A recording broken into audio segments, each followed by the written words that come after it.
Bonjour. Concernant cette vidéo, on va voir les opérations avec les actionnaires.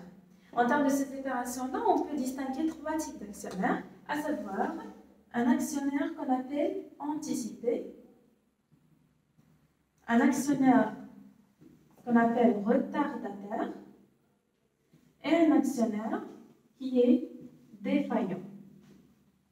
Maintenant, avec les actionnaires à tout contexte, on est en train de parler de ces catégories au niveau de la phase de la libération. Si on revient vers la vidéo précédente, on avait dit que dans la phase de la libération, normalement, tous les actionnaires, ils répondent à l'appellation pour le paiement de reste du capital. À ce niveau-là, on a des catégories des actionnaires. Premier type d'actionnaire, c'est l'actionnaire anticipé. Cet actionnaire anticipé, eh bien, il nous dit que ce n'est pas la peine qu'à chaque fois vous venez vous m'appeler pour que je vous donne de l'argent, de capital restant que je n'ai pas libéré. Je viens et je vous donne toute la somme que j'ai à apporter pour vous. Donc j'anticipe. Il a anticipé l'appellation. Il a anticipé la libération. Il n'attend pas à ce que l'entreprise, il va l'appeler pour qu'il peut payer. Non, il va rapporter son capital pour l'entreprise dès le départ, donc on l'appelle un actionnaire anticipé. Cet actionnaire-là, il a un compte spécifique qu'on appelle le compte 4463, qui est autre compte d'associé,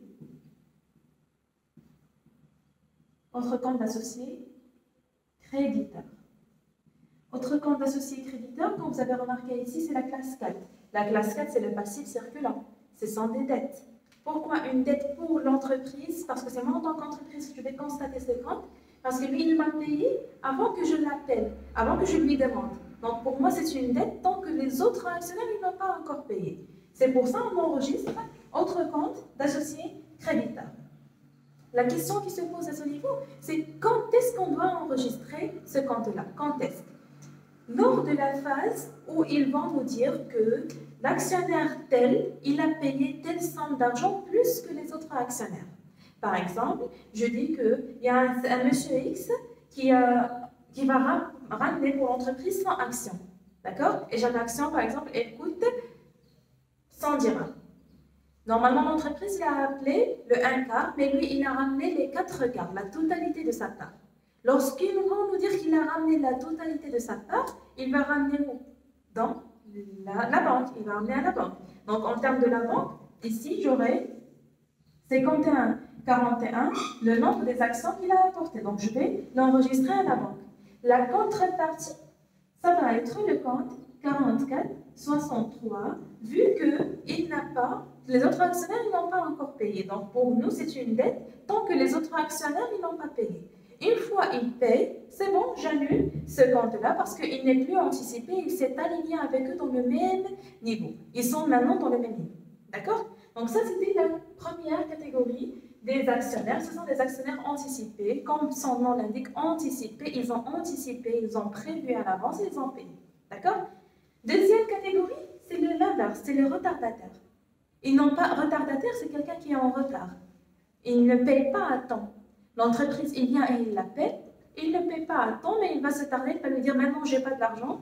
J'attends quelques mois ou bien quelques semaines, et puis je vais vous payer, et il paye dans cette date. Donc, ce cas-là, on dit qu'il est retardataire, et on n'a pas un compte spécifique pour l'actionnaire retardataire. Il suffit de le constater avec le compte 3462 et 51,41. Normalement, le compte 3462, c'est le compte actionnaire capital souscrit appelé non versé. Une fois il verse cet actionnaire-là, je vais le constater le versement dans la banque et je vais annuler ce compte-là. Donc ça pour l'actionnaire retardataire.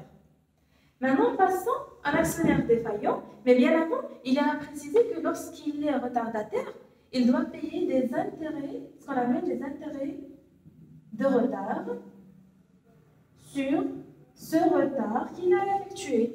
Parce que celui qui a payé à temps, ce n'est pas comme celui qui va se tarder. Et ce n'est pas comme celui qui a anticipé à l'avance. Également, celui-là, on doit lui payer des intérêts. Mais ce n'est pas des intérêts de retard, mais c'est des intérêts sur la somme d'argent qu'il a déposée au sein de l'entreprise avant le temps. Revenons vers l'actionnaire retardataire. On avait dit qu'il doit payer des intérêts de retard parce qu'il n'a pas suivi les normes. Normalement, j'ai dit qu'au plus tard, ils doivent payer, par exemple, la fin du mois. Lui, il n'a pas payé la fin de ce mois, mais il a payé jusqu'à la fin du mois prochain. Donc, il n'a pas respecté les normes, automatiquement, il doit payer des intérêts de retard, que l'entreprise, elle fixe son taux, et puis on calcule entre la date de paiement de tous les actionnaires et la date de son paiement, lui, qui est en retard. D'accord? Passons maintenant pour l'actionnaire défaillant. L'actionnaire défaillant, je peux dire, au départ, il est un retardataire. On le considère comme un actionnaire retardataire. C'est-à-dire que cet actionnaire-là, au début, il n'a pas payé comme tous les actionnaires, on attend à ce qu'il va payer dans une date. Lorsqu'il ne répond pas à nos appels et à nos lettres de recommandation, on passe à la procédure de la défaillance, c'est-à-dire cet actionnaire, il ne dispose plus de l'argent et il ne peut pas nous payer. Donc, on n'a rien à faire que procéder à la vente de ces actions pour qu'on ait un autre actionnaire qui va rentrer avec nous dans sa part. Donc ici, cet actionnaire défaillant, également, il a un compte spécifique qui est l'opposé de ce compte-là.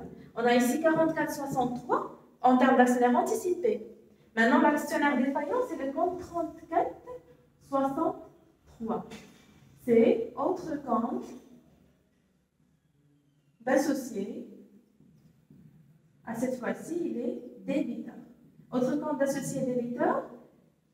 Pourquoi il est débiteur? Parce qu'il avait déjà payé une tranche au départ, mais maintenant il n'a pas encore payé. Donc je vais procéder à la vente de ces actions et puis je vais lui rendre la partie qu'il a payée. D'accord? Donc c'est tout un processus plutôt qu'on va faire. Normalement ce compte-là, il doit annuler la part qui n'était pas versée et on passe pour la vente et on passe après à la constatation de l'actionnaire défaillant pour lui rendre ou bien pour qu'il nous rembourse. Grosso modo, ce qui est à retenir, c'est au niveau des opérations avec les actionnaires, il y a deux comptes qui se rajoutent. Le compte 44,63 qui est spécifiquement pour l'actionnaire anticipé, d'accord? Et puis on a le compte 34,63 qui est spécifiquement pour l'actionnaire défaillant. L'actionnaire défaillant, c'est l'actionnaire qui ne paye pas. L'actionnaire anticipé, c'est celui qui vient et paye à l'avance, d'accord?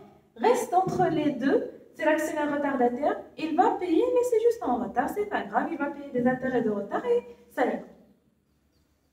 Donc, tel était pour les opérations avec les actionnaires. Je vous remercie pour votre suivi et à la prochaine, Inch'Allah, avec la répartition des bénéfices.